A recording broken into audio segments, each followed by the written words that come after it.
pero nuestro organismo está diseñado para pasar un par de horas de ayuno. Por eso es que, al parecer, prolongar la cantidad de horas de ayuno que hacemos en la noche pareciera ser fisiológico o como natural o bueno para nosotros los humanos, porque llevamos ya muchos años haciéndolo por la escasez de alimentos. Hoy hablamos con la doctora Sofía Cienfuegos, quien es nutricionista formada en Chile y estudió un doctorado en la Universidad de Illinois de Chicago en el ayuno intermitente. Su investigación ha estado enfocada en el efecto de la alimentación con restricción de tiempo para la regulación de peso y la salud metabólica en humanos. Ahora se encuentra haciendo un postdoctorado, por lo que no podemos tener una mejor invitada para hablar del tema del ayuno intermitente. Pues muchas gracias, Sofía, por estar aquí con nosotros en el podcast de Cómo Somos. Tenemos muchas ganas de platicar contigo porque eres de las personas que más sabe del tema de ayuno intermitente, que cada vez es más popular. Las redes sociales están inundadas con mucha información, así que tenemos muchas ganas de platicar de la ciencia contigo, de lo que has visto y has estudiado en tu doctorado y ahora en tu postdoc. Así que bienvenida al podcast y gracias por estar con nosotros hoy.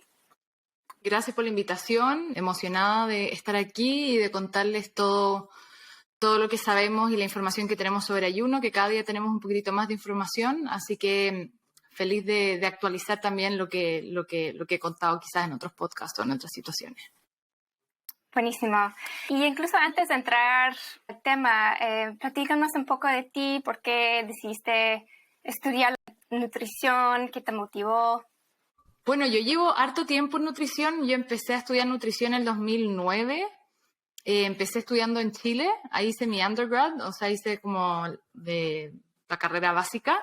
Partí estudiando nutrición porque me encanta la salud, me encantaba la ciencia, la bioquímica, la biología. Y también siempre me ha encantado, no sé, la vida saludable. Mi mamá siempre fue súper como preocupada por la alimentación y la salud cuando yo crecí de chica, así que siempre crecí como con esa idea de la importancia de llevar una vida saludable para uno sentirse lo mejor posible.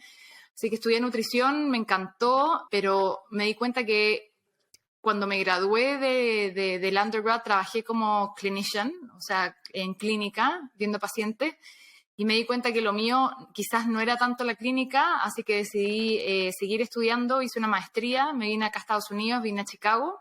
Y en la misma maestría me di cuenta que sí, la investigación y la academia era lo mío, así que seguí y después hice mi doctorado y ahora estoy haciendo mi postdoctorado.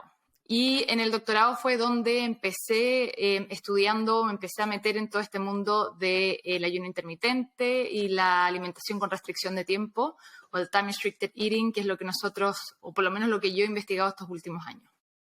Gracias. Y sé que has publicado más de 20 estudios científicos, ¿no?, en el tema de ayuno intermitente. ¿Cómo fue que llegaste a dedicarte a ese tema? ¿Por qué lo escogiste? Yo, de hecho, partí trabajando en otro laboratorio, trabajando con animales en población pediátrica, una investigación muy diferente a lo que hago ahora, pero me empecé a interesar en este tema. Me cambié de laboratorio precisamente porque la profesora que estaba a cargo del laboratorio en ese momento era increíble, yo la admiraba un montón, le iba súper bien, publicaba muy bien.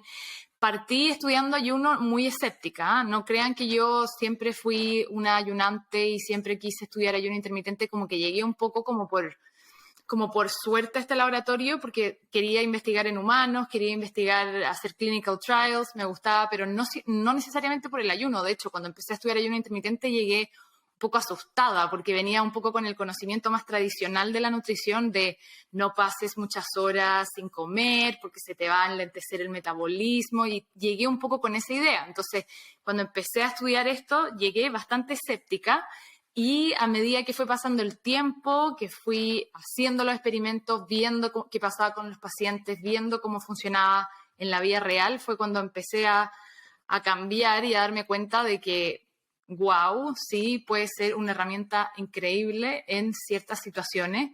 Y es algo que yo siempre le digo a mis alumnos y a todo el mundo, que en nutrición, cuando uno estudia nutrición, uno de repente tiende a ser muy como, uno se le cierra un poco la mente con lo que uno aprendió en la universidad, y es importante saber que la nutrición es un campo que va cambiando constantemente. Entonces igual es importante tener como o estar open mind y tener la cabeza abierta y recibir el nuevo conocimiento porque las cosas siempre van cambiando. Así que así partí y ya llevo como, claro, 5 o 6, no me acuerdo, 6, 7 años estudiando. Tenemos varias publicaciones, nos ha ido muy bien porque al público le interesa mucho este tema.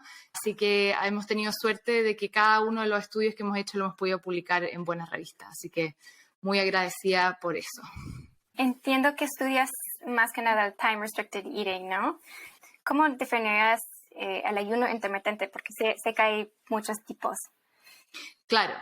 Hay varios tipos de ayuno intermitente. En términos generales, el ayuno intermitente es cuando uno alterna periodos de alimentación con periodos de ayuno. Los periodos de ayuno en general van de 12 horas de ayuno a 24 horas de ayuno. Ese es el rango normal de ayuno intermitente. Pero hay distintos tipos. Hay muchísimos tipos de ayuno intermitente si uno busca en Google, pero hay solo algunos tipos de ayuno intermitente que efectivamente se han investigado y que tienen evidencia.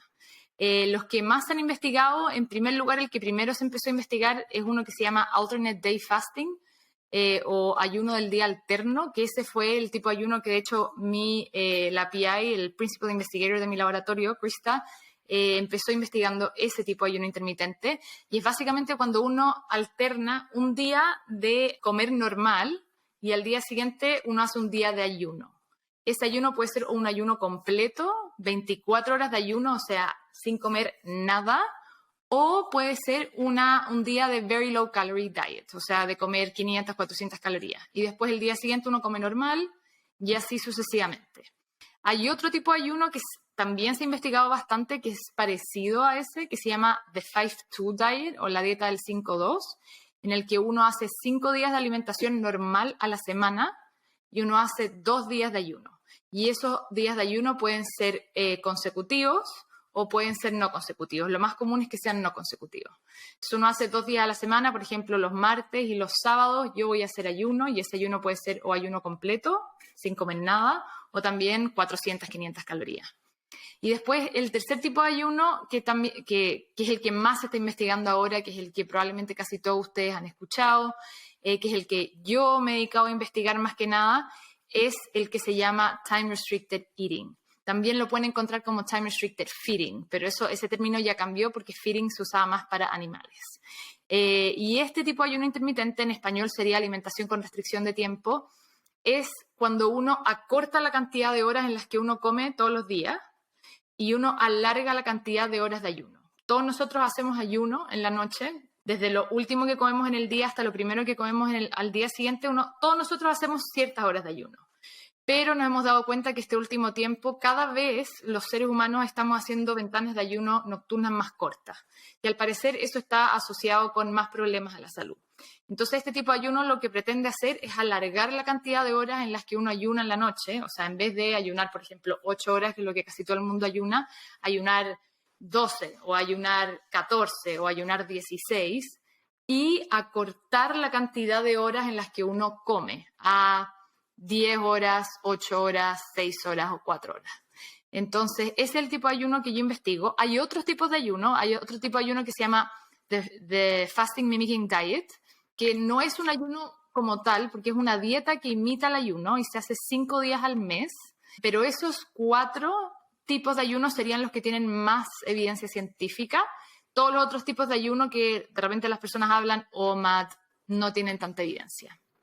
Para muchas personas que nos están escuchando, quieren saber de los beneficios, buenas prácticas, contraindicaciones, pero antes de preguntarte sobre esto, me encantaría poner como las bases de qué pasa exactamente en el cuerpo, metabólicamente, los procesos metabólicos, qué está pasando durante un ayuno, o a lo mejor cuéntanos qué pasa cuando comemos algo. Para entender qué es lo que pasa en el ayuno, primero hay que entender qué pasa cuando uno come.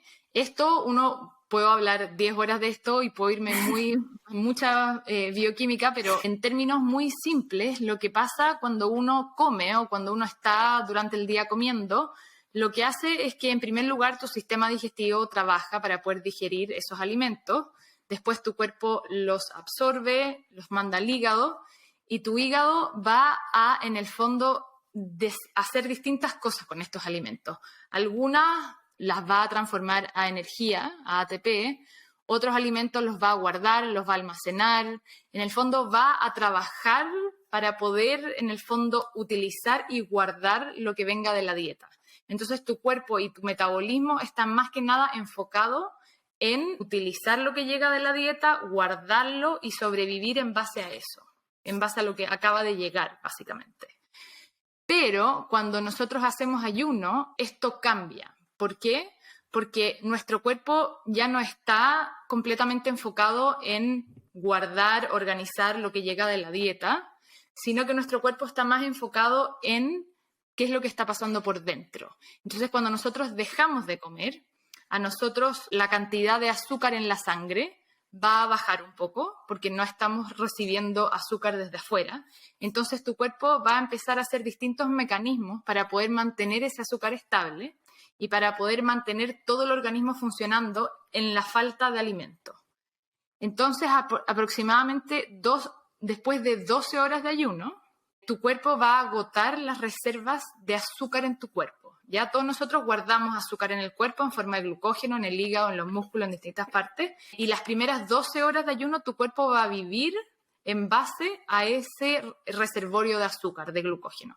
Pero después de 12 horas de ayuno, ese reservorio de azúcar en promedio se depleta, se acaba, y ahí es cuando tu cuerpo tiene que empezar a encontrar otras herramientas para poder sobrevivir en la falta de azúcar. Y ahí es cuando generalmente tu cuerpo empieza a utilizar grasas, ¿ya? Entonces, por eso generalmente uno dice que el ayuno tiene que ser, para que sea ayuno intermitente y para que se vean los beneficios, tiene que ser idealmente un poco más de 12 horas, porque a las 12 horas es cuando se ponen en marcha estos mecanismos. Entonces, después de 12 horas de ayuno, tu cuerpo va a utilizar grasas para obtener energía, las reservas de grasa que nosotros tenemos en el cuerpo, y al utilizar las reservas de grasa, tu cuerpo también va a producir otros componentes que se llaman los cuerpos cetónicos, que tienen bastantes beneficios, bueno, no quiero decir bastantes beneficios, pero se está estudiando mucho el rol de los cuerpos cetónicos en la salud y podrían ser, en el fondo, los que generan los beneficios asociados al ayuno. Los cuerpos cetónicos que se producen en tu cuerpo cuando tu cuerpo empieza a utilizar las grasas a falta de azúcar durante las horas de ayuno. Ojalá que no haya sonado un poco enredado, es un poco bioquímico, pero al final lo único importante de saber es que después de 12 horas de ayuno, tu cuerpo va a empezar a utilizar grasas y a formar cuerpos cetónicos. Eso. Buenísimo, muchas gracias por poner el contexto. Yo creo que muchas personas hemos escuchado de cetosis, pero no sabemos exactamente en qué momento entra y por dónde empieza. Entonces, todo perfecto. También me llama la atención que en una de tus presentaciones vi una gráfica en donde pones toda la evolución humana, ¿no? Y claramente se ve que hoy hemos sido más cazadores, recolectores, ¿no? Durante la evolución humana. Me encantó cómo explicaste en ese contexto. ¿Cómo fue que evolucionó este mecanismo de poder aguantar tiempo sin comer, de comer más esporádicamente en el cuerpo humano? Nosotros, los seres humanos, al igual que muchos otros mamíferos, desarrollamos distintos mecanismos de defensa ante situaciones adversas, como por ejemplo hambre o frío. Y mucha gente a veces se olvida, porque hoy en día estamos acostumbrados a decir no, que la grasa es mala, que no sé qué, que hay que evitar. Pero el tejido adiposo, la grasa, nosotros creamos o pudimos diseñar el tejido adiposo evolutivamente como un tejido de defensa. Y la grasa, tanto a nosotros humanos como a otros mamíferos y otros animales, nos sirve para poder sobrevivir en periodos de ayuno extremo. Entonces, los primeros humanos que habitaron esta tierra, claramente a veces podían encontrar alimentos fácilmente y se podían comer un antílope completo, pero después podían pasar días, meses en los que no tenían nada que comer, en los que no encontraban nada. Entonces, el tejido adiposo, la grasa, es una manera que tiene el cuerpo para almacenar toda esa energía o todas esas calorías que ese humano consumía cuando se comió el antílope, para poder usarlas en los meses en los que probablemente no iba a encontrar qué comer. Entonces, es en el fondo un reservorio. Y también la grasa nos ayuda para protegernos térmicamente, hace que nuestro cuerpo no pierda calor. El problema es que hoy en día, ¿no es cierto?, nosotros seguimos teniendo estos mecanismos de defensa, porque nuestro cuerpo sigue creyendo que todavía somos como los primeros humanos que habitamos esta tierra, Pero hoy en día ya no hay escasez de alimentos, ya no pasa que no encontramos qué comer. Siempre sabemos, por lo menos las personas que vivimos en países desarrollados y que tenemos la suerte de encontrar alimento constantemente, no, en el fondo ya no necesitamos tanto estos mecanismos de defensa. Nuestro cuerpo siempre tiene disponibilidad de alimento, pero nuestro organismo está diseñado para pasar un par de horas de ayuno. Por eso es que, al parecer, prolongar la cantidad de horas de ayuno que hacemos en la noche pareciera ser fisiológico o como natural o bueno para nosotros los humanos, porque llevamos ya muchos años haciéndolo por la escasez de alimentos. Sí, de hecho, conozco a muchas personas que siempre han hecho el ayuno intermitente toda su vida, ¿no? Porque se siente más natural. Y por el otro lado, hemos escuchado, pues, de hay que comer 5 veces al día o que el desayuno es la más importante. Entonces, ¿qué tan importante es seguir esos señales del cuerpo? Yo creo que esa es una muy buena pregunta, porque yo creo que eso es en el fondo como algo central en todo este tema del ayuno. Yo creo que al final lo más importante es escuchar al cuerpo, y suena un poco cliché porque todo el mundo dice escucha tu cuerpo, bla, bla, pero efectivamente tu cuerpo te va a decir cuándo necesitas comer y cuándo no. Hay personas que necesitan comer varias veces al día, poco. Hay personas que no necesitan comer varias veces al día, que comiendo una sola vez al día están perfectos. Entonces, un error grande en la nutrición tradicional o antigua es pensar que una recomendación le sirve a todo el mundo. Y eso es un error enorme. Jamás hay una estrategia o una manera en que a todo el mundo le vaya a servir. Todos nosotros somos diferentes, todos funcionamos de manera distinta, todos necesitamos cosas diferentes. Entonces, el ayuno es una estrategia para algunos también. A mí no me gusta decir que el ayuno es algo que todos deberíamos de hacer, es algo que a todos nos debería salir natural. No, porque como todo en la nutrición y en la ciencia, para algunas personas les va a funcionar increíble y va a ser natural, en cambio para otras no. Por ejemplo, para mí, yo toda la vida he sido alguien que no toma desayuno. A mí en las mañanas no me da hambre y las veces que tengo que tomar desayuno o cuando lo hacía de chica lo hacía a la fuerza. Era mi mamá obligándome a tomar desayuno porque tenía que tomar desayuno, porque era importante, y yo no me sentía bien cuando tomaba desayuno a la fuerza. Me daba reflujo, me mareaba en el auto camino al colegio, era todo mal. Entonces yo ya más de grande sé y escucho mi cuerpo y trato de comer cuando tengo hambre, y sin quererlo hago ayuno intermitente porque mi cuerpo me pide comida en un periodo más bien acotado de horas, y no como mucho en las mañanas ni tampoco muy tarde en las noches. Pero eso es esencial y es importante saber que si a ti tu cuerpo te pide comer algo en las mañanas al momento de despertarte, no es malo y no quiere decir que yo no puedo hacer ayuno porque a mí me encanta tomar desayuno. Todo lo contrario, es muy importante que si tú sientes hambre y sientes que tu cuerpo te está pidiendo alimento, darle lo que necesita, porque un error grande que hemos hecho es confundir al cuerpo y comer cuando no queremos comer o ayunar cuando no queremos ayunar. Ojalá que se haya entendido a dónde va mi punto.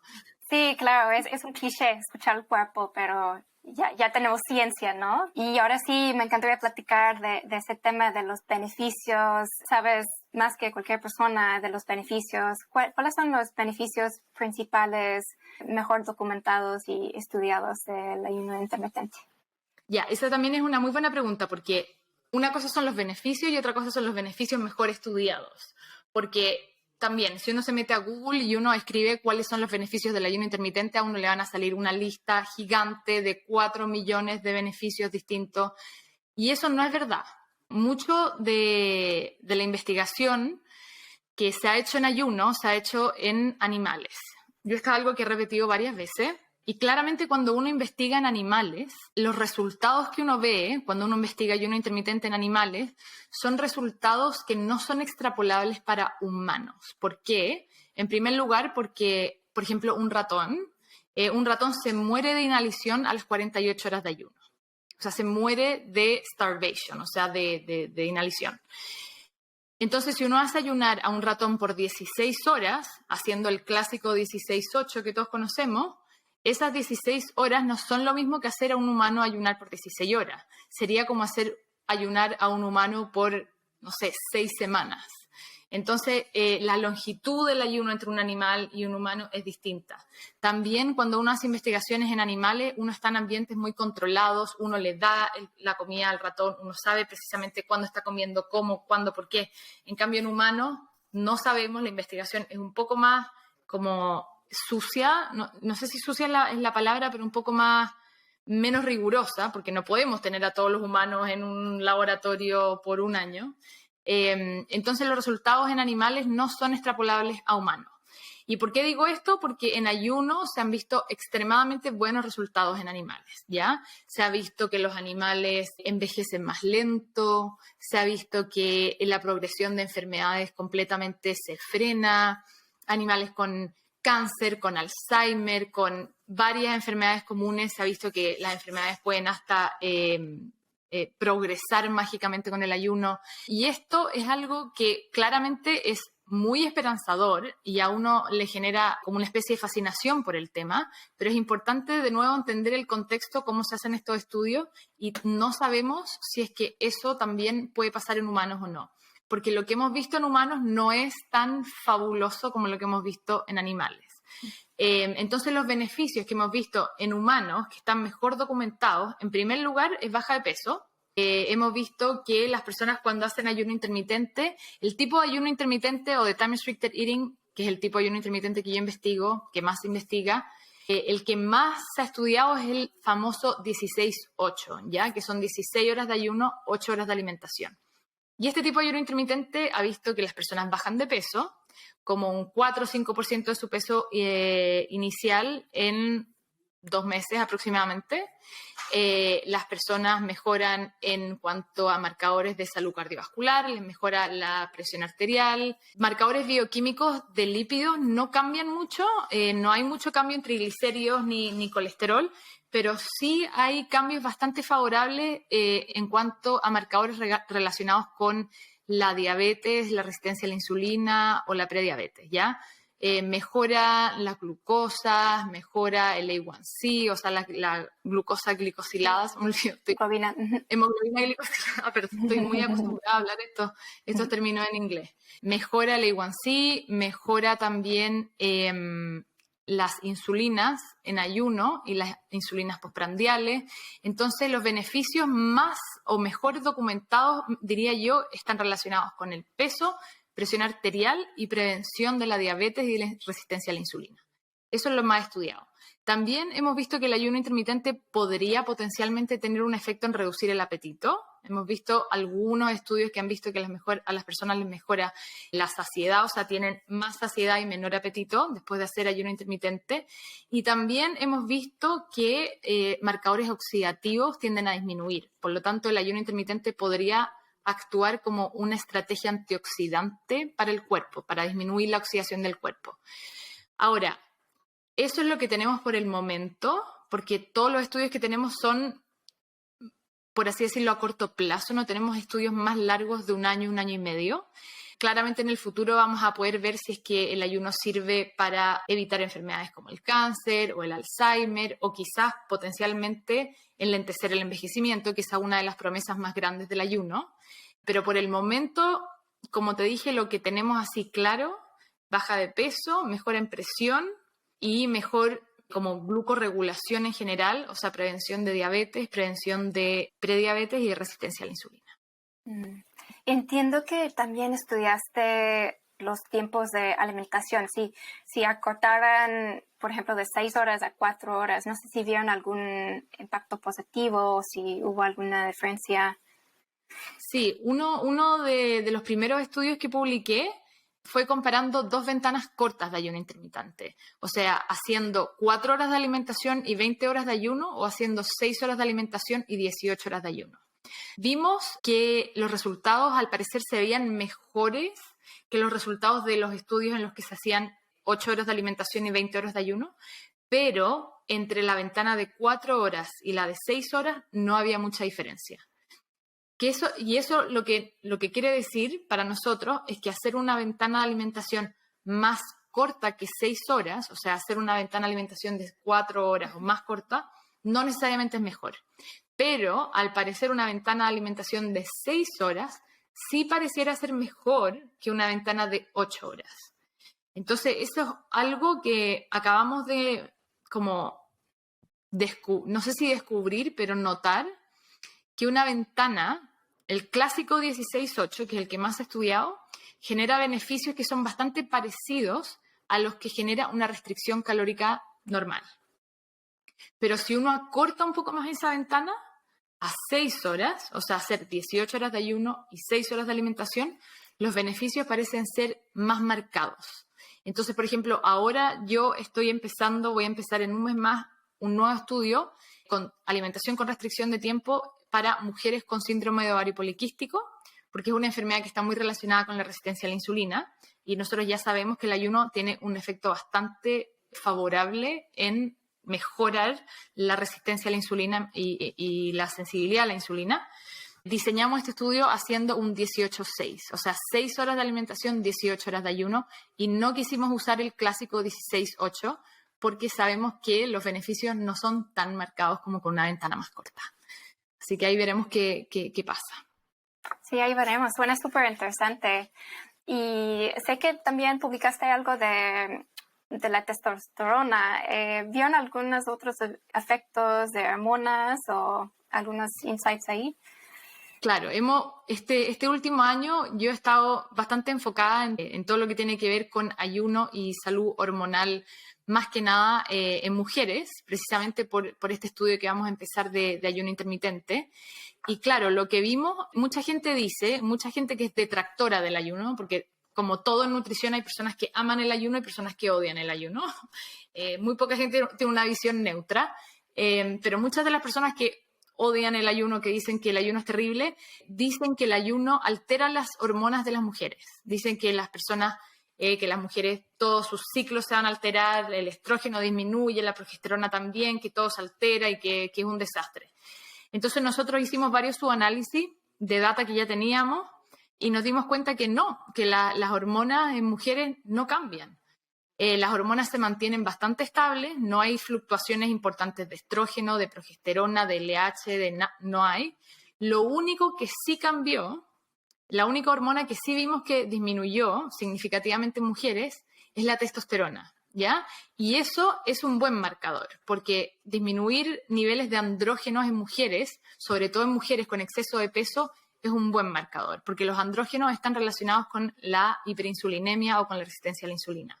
De hecho, el hiperandrogenismo relacionado con el exceso de peso es uno de los principales factores del síndrome de ovario poliquístico. Entonces, en el fondo, estos estudios que hicimos en los que vimos que la mayoría de las hormonas se mantienen igual, pero que la testosterona en mujeres disminuye, es un muy buen, en el fondo, es una muy buena señal para nosotros para decir que el ayuno puede ser una herramienta útil en mujeres con hiperandrogenismo o con con síndrome ovario poliquístico. Pero también hicimos esto mismo subanálisis en hombres. Y curiosamente en hombres vimos lo mismo. Casi ninguna hormona cambiaba, pero la única hormona que sí disminuyó fue la testosterona. Y esto en hombres quiere decir algo diferente. No es tan bueno. En hombres que disminuya la testosterona claramente no es una muy buena señal. La disminución no fue muy drástica. Fue una disminución fue significativa estadísticamente, pero no fue clínicamente muy drástica. Y esto quiere decir que quizás para hombres hacer ayunos muy prolongados no sea la mejor estrategia, por ejemplo, para subir masa muscular. Pero tampoco quiere decir que el ayuno sea terrible para hombres o que les vaya a eliminar toda la testosterona, no. Pero yo recomiendo evitar ayunos muy prolongados en hombres, sobre todo en hombres deportistas. Eso es lo que hemos visto en hormonas por el momento. ¿Vieron algún cambio de la masa muscular con este cambio de la testosterona? No. En los estudios en los que se vio que disminuyó la testosterona en hombres, no se vio una disminución en la masa muscular. Entonces, por eso muchos de los autores de estos estudios decían, porque nosotros fue un subanálisis y también un review, entonces los autores decían, si bien vimos disminución en la testosterona, no vimos cambios en la masa muscular, por lo que probablemente esta disminución en la testosterona no fue muy significativa, pero también no fueron estudios lo suficientemente largos como para ver el impacto de la baja de la testosterona en la masa muscular. Tendrían que haber sido estudios un poco más largos. Pero no es un cambio demasiado brusco. Buenísimo. Y además de estos indicadores que están midiendo en los RCTs y indicadores de inflamación, salud metabólica, peso, pues me encantaría escuchar de ti un poco de la experiencia subjetiva de sus pacientes, cómo se sentían, algunas cosas que nos puedes comentar, no sé, de escucharlos de primera mano. Sí, es una buena pregunta. La verdad es que de estos años que llevamos haciendo estudios en ayuno intermitente, a la gente le encanta hacer ayuno. Y esa es la principal razón de por qué yo creo un poco en este approach. Porque es bastante más fácil que hacer una restricción calórica. Y ese es el gran como plus o la gran como ventaja que tiene el ayuno versus otros métodos para perder peso, ¿no es cierto? El ayuno, en primer lugar, es una estrategia no farmacológica, ¿no es cierto? No requiere de ningún tipo de fármaco ni nada. Punto 2, no requiere que las personas completamente cambien todo lo que están comiendo, ¿ya? Si bien claramente lo ideal es que la dieta durante las horas de alimentación sea lo más saludable posible, aún así nosotros no le decimos a la gente que tiene que cambiar qué es lo que están comiendo. Y eso lo hace bastante fácil de llevar a las personas, ¿ya? Y también lo hace económicamente muy accesible, porque nosotros tenemos pacientes de todo rango de nivel socioeconómico y personas en todo nivel socioeconómico pueden hacer ayuno muy fácilmente porque no requiere nada, no requiere ningún gasto extra, no requiere ningún equipo extra. Es simplemente empezar a comer a una hora, terminar de comer a otra hora y el resto de las otras horas no comer, tomar agua, té, café, pero no comer. Entonces, es muy sencillo, la gente lo entiende bien y lo puede hacer bien y no se sobrecomplica y tampoco tienen que gastar plata extra. De nuevo, claramente hay de todo. También nos ha tocado personas que no les gusta, que no se sienten bien. El ayuno no es para todos, siempre digo eso. Pero para muchas personas le es muy útil. Entonces, muchas veces en el laboratorio nos preguntamos por qué será que el ayuno está tan popular ahora, porque igual hace tiempo que lo llevamos estudiando, pero por qué justo ahora vino el boom. Y yo creo que el boom del ayuno ha sido porque gente lo ha empezado a hacer y se ha dado cuenta lo fácil que es hacerlo y lo bien que se sienten. Versus una restricción calórica normal en la que hay que estar contando calorías, hay que estar llevando un diario, hay que estar sumando, restando, eligiendo alimentos, teniendo que comprar cosas más caras porque son o tienen menos calorías. En el fondo como que requiere mucho más esfuerzo. El ayuno es muy sencillo. Lo otro que también, así como anecdótico que hemos visto con nuestros pacientes, es que a la gente no le da un hambre brutal ni tampoco se comen todo lo que encuentran al momento de romper el ayuno. Eso es algo que nosotros pensábamos al principio. De hecho, yo cuando empecé a hacer el primer estudio, que eran 4 horas de alimentación, que es una ventana de alimentación súper corta, todos nuestros pacientes son pacientes con obesidad. Yo pensé que los pacientes iban a empezar a comer, iban a comer todo lo que encontraran en esas 4 horas, iban a comer más de las calorías que necesitaban e iban a subir de peso. Pero curiosamente eso no pasa. La gente come menos. La gente no llega con tanta hambre y comen bastante menos, aproximadamente 500 calorías menos si es que hacen una ventana de 6 horas de alimentación. Entonces, eso es algo súper llamativo. Todavía no tenemos una explicación muy clara. Nuestra hipótesis es que es por esta síntesis de cuerpos cetónicos que puede inhibir un poco el apetito. Pero la gente se siente bien, se les hace cómodo, no tienen demasiadas indicaciones, porque de repente las restricciones calóricas tienen también muchas indicaciones. Toma más agua, come menos carbohidratos, come más proteína, más frutas, menos verdura, más. La gente después se confunde. El ayuno es una indicación bastante simple. Entonces eso es un poco lo que hemos visto con nuestros pacientes, que me acuerdo ahora en el momento, pero sí, les gusta mucho. Y para todos los que nos están escuchando y pensando en hacer el ayuno intermitente, pues me gusta platicar quiénes son candidatos y quiénes no, o quién no debería hacerlo. Ok, sí, es importante saber que hay ciertos grupos de personas que no deberían de hacer ayuno intermitente. En primer lugar, niños. No tenemos data de seguridad y podría afectar con el crecimiento. Mujeres embarazadas o en lactancia. Muchas veces me hacen esta pregunta, ¿puedo hacer ayuno en lactancia? Lo ideal es que no porque haga mal, sino porque todavía no sabemos si es que puede hacer mal. Entonces, a falta de data de seguridad, lo mejor es decir abstenerse. Y lo mismo en embarazo. También personas con antecedentes de trastornos de la alimentación, lo ideal es evitarlo, porque no sabemos si podría gatillar algo nuevo, porque cae dentro de una conducta restrictiva. Personas con enfermedades importantes de base, digamos cáncer, enfermedad cardíaca congestiva. Perdón que casi todas estas enfermedades estoy tan acostumbrada a hablarlas en inglés que estoy haciendo como las traducciones literales del inglés. Todos nos van a entender, no pasa nada. Estoy demasiado acostumbrada a hablar todo esto en inglés. En todos estos escenarios de enfermedades de base importante, no es que no puedan hacer ayuno, es que siempre tienen que consultarlo con su médico tratante. ¿Ya? Siempre preguntar a su médico tratante si es que podría ser una herramienta o no. Y creo que eso sería, por el momento, las personas que no deberían hacer ayuno. También personas que no se sienten bien haciendo ayuno. ¿Ya? Si, por ejemplo, alguno de ustedes quiere intentarlo, intentar hacer ayuno es muy fácil, es cosa de poner alarmas en un rango de horas que para ti sea cómodo. Por ejemplo, voy a poner una alarma a las 12 del día de mañana y voy a poner una alarma a las 8 de la noche del día de mañana. Entonces, cuando me suena la primera alarma a las 12, empiezo a comer, y cuando me suena la segunda alarma a las 8, dejo de comer, y ahí hasta que me suene la siguiente alarma, ayuno, tomando agua, té o café. Y si haces esto por 1 o 2 semanas y te sientes mal, te sientes cansado, te sientes con hambre, te cuesta, estás contando las horas para que empiece tu ventana, no, quizás no sea la estrategia para ti, ¿ya? Y no importa, no pasa nada. Hay muchas otras estrategias nutricionales que pueden servir y que pueden ser igual de útiles. Pero si para ti se te hace cómodo, se te hace natural, se te hace fisiológico, no te cuesta, no estás contando las horas, entonces puede ser una muy buena herramienta. Eso sí, es importante decir que la primera semana es normal tener efectos adversos. Ya la primera semana es normal sentirte un poco más cansado, tener hambre, estar como ajustándote, eso es normal, pero no debería de ser más de 1 semana, 1 semana y media. Por eso, si ya llevas 2 semanas sintiéndote mal, quiere decir que no es para ti.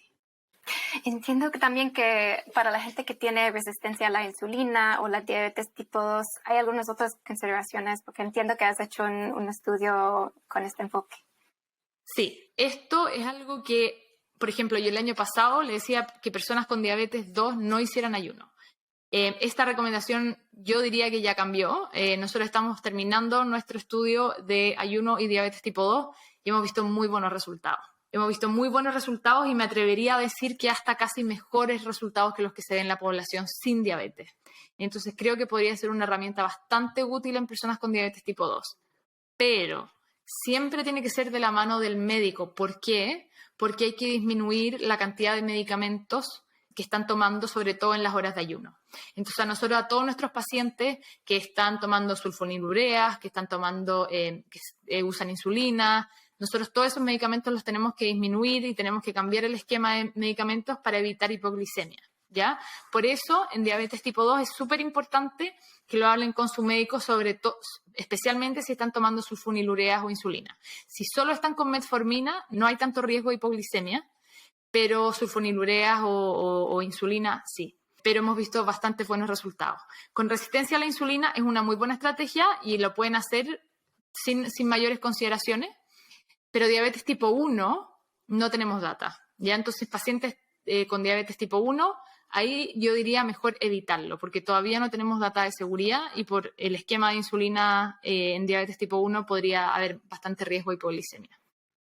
Hablando un poco del lado clínico, me encantaría platicar de las buenas prácticas. Por ejemplo, yo llevo muchos años haciendo el ayuno intermitente, pero no necesariamente sé que estoy siguiendo todas las mejores prácticas. Entonces, por ejemplo, el ejercicio, si es recomendable o no, me encantaría escuchar de ti buenas prácticas.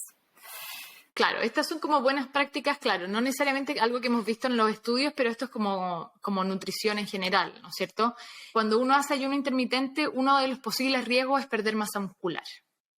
Entonces, teniendo eso en cuenta, es muy importante que la gente sea consciente de la cantidad de proteínas que están comiendo y de la cantidad de ejercicio que están haciendo. La recomendación es tratar de tener una buena ingesta de proteínas y asegurar que en cada tiempo de comida haya algún alimento rico en proteínas, ¿ya? evitar caer en una dieta muy hipoproteica, porque eso puede pasar. Entonces, si, por ejemplo, están haciendo un ayuno de 8 horas, o sea, están haciendo un 16-8, ¿ya? Comen en una ventana de 8 horas y, por ejemplo, van a hacer 3 comidas, una a las 12, después hacen un snack a las 4 y después hacen otra a las 7.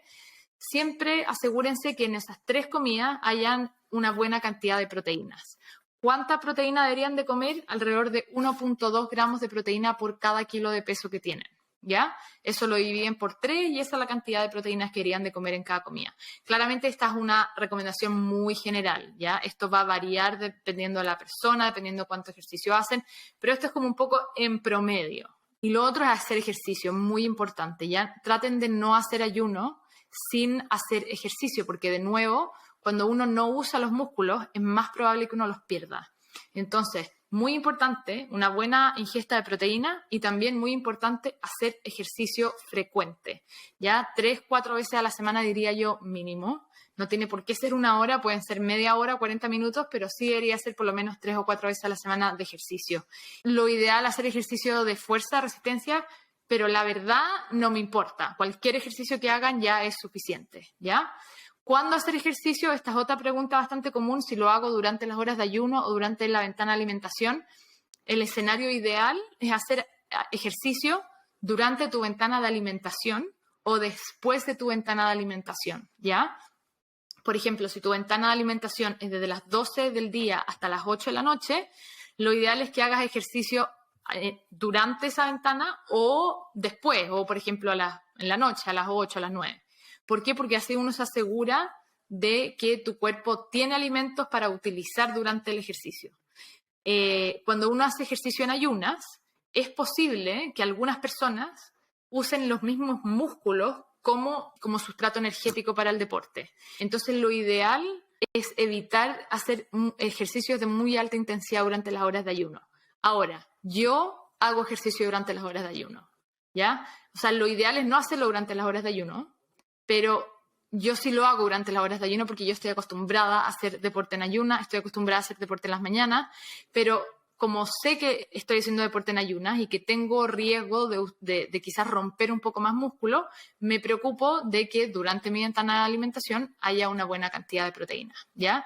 Entonces, lo ideal es durante o después de la ventana de alimentación, pero si lo quieres hacer durante la ventana de ayuno en la mañana, puedes hacerlo, pero mucho ojo con la cantidad de proteína. Después, otro aspecto práctico de cuando uno quiere hacer ayuno intermitente es la cantidad de fibra, ¿ya? También pasa que las personas caen en comer muy poca fibra, porque como comen menos fibra. Entonces es muy importante siempre tratar de preferir alimentos ricos en fibra, cereales integrales, si van a comer papa, que la papa sea con la piel, comer hartas verduras, siempre meterle la mayor cantidad de verduras que puedan a cada plato que hagan, preferir cereales integrales como el arroz integral, el pan integral, que vienen con la parte de afuera del grano, en cada tiempo comida también. Y yo creo que esas serían las que se me ocurren por el momento. Y tomar mucha agua, ¿ya? Esa es otra cosa que puede pasar con el ayuno, que las personas se deshidratan.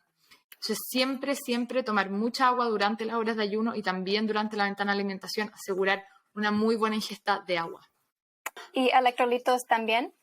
Electrolitos, si es que vas a hacer ejercicio durante las horas de ayuno, afuera, con mucha transpiración, electrolitos también. Sí. Si no vas a hacer ejercicio, no es tan necesario los electrolitos. Pero si vas a hacer ejercicio con mucha sudoración, electrolito es recomendable. Buenísimo. Pues muchas gracias por los tips, cambiando un poco el lado más clínico. Y pues antes de cerrar, me encantaría preguntarte sobre ese tema que suena muy prometedor, que es la autofagia. Y sé que salió un estudio en el New England Journal sobre estudios en animales y que de ahí surgió tanto interés, ¿no? Pero me encantaría preguntarte un poco sobre eso. Platícanos porque es algo interesante. El ayuno en modelos animales se ha visto que puede aumentar la autofagia. Y esto es algo que es maravilloso y que a la gente le genera una esperanza enorme y a mí también. Y la autofagia es básicamente un proceso, un mecanismo que tienen varias células o casi todas las células de nuestro cuerpo para desechar material dañado, ¿ya? Para eliminar moléculas dañadas. Es en el fondo como el sistema de autolimpiado, por así decirlo, que tienen nuestras células. Entonces, como les explicaba un poco en el principio, cuando nosotros estamos comiendo, nuestro cuerpo y nuestras células están muy enfocadas en usar lo que llega de la comida, en agarrar el azúcar y transformarlo en energía, agarrar las grasas, guardarlas o transformarla en energía o mandarla o formar... En el fondo está haciendo cosas. Pero cuando nosotros estamos en ayuna, tu cuerpo no está haciendo tantas cosas porque no le está llegando tanto que hacer de la dieta, sino que básicamente tu cuerpo tiene que mantenerse estable en cuanto a glucosa, pero el resto ya no hay tanta demanda en el fondo metabólica. Entonces, un poco la teoría es que tu cuerpo empieza a enfocarse más en cómo está el cuerpo en sí. Entonces se pone en marcha un mecanismo que se llama la autofagia, que en el fondo va a fijarse qué es lo que está pasando en la célula, qué proteínas pueden estar mal dobladas, qué cosas pueden estar mal hechas, qué cosas no están funcionando y las va a eliminar. Y ese proceso es muy importante porque si nosotros logramos tener un buen proceso de autofagia, todo nuestro cuerpo hace autofagia, es normal, pero supuestamente el ayuno hace que esto funcione mejor y más. Y esto en el fondo sería o explicaría por qué el ayuno en modelos animales ha visto que puede enlentecer ciertas enfermedades, proteger contra ciertas enfermedades, prevenir el cáncer, puede prolongar la vida, porque en el fondo tu cuerpo se limpia mejor. Y yo creo que esto es verdad, o sea, yo creo que esto pasa. Esto lo hemos visto en animales y yo creo que en humanos pasa también. Y me hace todo el sentido fisiológico y fisiopatológico, bueno, fisiológico más que nada. La pregunta es, ¿cuándo, dónde? Esa es la gran pregunta. ¿Cuántas horas de ayuno necesitamos nosotros los humanos para empezar a, en el fondo, potenciar estos procesos de autofagia o de limpiado del cuerpo? ¿Serán 16 horas o serán 72 horas o serán 1200 horas? No sé. Esa es una de las grandes preguntas. En humanos no sabemos cuándo se ponen en marcha estos procesos como de autofagia incrementados, punto uno. Y lo otro es ¿dónde? ¿En qué órgano? ¿Es en todo el cuerpo o es en ciertos órganos, en ciertas partes? Entonces todavía hay en investigación en humanos hay más preguntas que respuestas. Pero yo creo que eso es interesante y es esperanzador. Y yo creo que de todas maneras el ayuno en humanos aumenta la autofagia, pero cuándo y dónde es lo que no sabemos. Pues muchísimas gracias por la respuesta honesta y pues me encanta, ¿no? Que todas las posibilidades que hay. Entonces, podemos quedarnos escuchándote todo el día, pero para ir cerrando, me encantaría hacerte un par de preguntas más. Rapidísimo, ¿qué libro recomiendas? De cualquier tema, les recomendaría uno que se llama Atomic Habits. Es de los últimos que leí y me encantó para formar nuevos hábitos. Eso es buenísimo. ¿Y a quién admiras en el campo que debemos entrevistar? Admiro a muchas personas. Admiro a Kevin Hall. Diría que sería en mi campo, así como investigadores, yo creo que Kevin Hall es de los que más admiro en el mundo de la ciencia. Buenísimo. Y la siguiente es, cuéntanos de un tema sobrevaluado de salud y bienestar. Cualquier tema. Sobrevaluado. Sí, el colágeno, los suplementos de colágeno.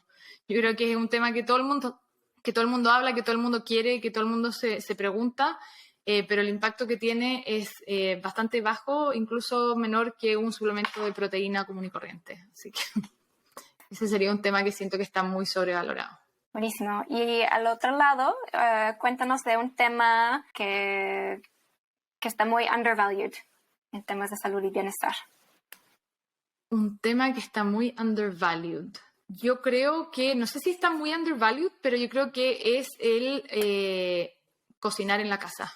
Yo creo que es un tema que quizás no se habla tanto, pero yo creo que da lo mismo lo que uno coma, pero si uno lo hace en tu casa y si uno se preocupa de cocinar y de hacer las cosas uno mismo y de comprar los productos, yo creo que esa es una de las bases de la salud. El aprender y que todos podamos cocinar en la casa y dejar de estar todo el día comiendo cosas de afuera, ya hechas, empaquetadas, take-out, y de repente todos caemos en eso. Pero si pudiéramos todos cocinar un poco más en la casa, yo creo que la salud cambiaría bastante. Qué bonito mensaje, muchas gracias. Y Sofía, bueno, para respetar tu tiempo, de verdad te agradezco un montón por todo lo que nos compartas, todo tu conocimiento y pues en un mundo donde hay tanta información sobre ese tema del ayuno intermitente, creo que estás haciendo un excelente trabajo que está impactando a muchas personas. Así que pues gracias por estar aquí con nosotros. ¿Hay algo más que te gustaría compartir para cerrar? Bueno, gracias por tenerme, súper buenas preguntas, lo pasé muy bien, muy entretenido, ojalá que les haya interesado, ojalá que lo hayan entendido, porque de repente me confundo cuando trato de explicar algo como el lenguaje menos científico, pero algo, no sé, un mensaje final es que todavía la investigación en ayuno está muy en pañales, y esto siempre lo digo. Si están viendo este video o este podcast, no sé, 3 años o 4 años más tarde, puede ser que todo ya haya cambiado. Porque como es algo tan nuevo y hay tanta investigación que se está haciendo, que las cosas van cambiando muy rápido. O sea, el año pasado yo decía que las personas con diabetes tipo 2 no podían hacer ayuno, este año digo que sí pueden hacer ayuno. Entonces, ¿qué es lo que irá a pasar en unos años más? No sé, porque hay mucha investigación nueva y eso es lo interesante también y eso es lo motivante del tema. Así que eso, muchas gracias por escucharme, ojalá que les haya interesado y me pueden seguir viendo y escuchando y contándoles los updates del ayuno en otros podcasts, videos, lo que sea. Sí, seguramente te estaremos siguiendo en redes para todos los updates. Así que, pues muchas gracias y pues, un abrazo. Un abrazo. Bye, bye.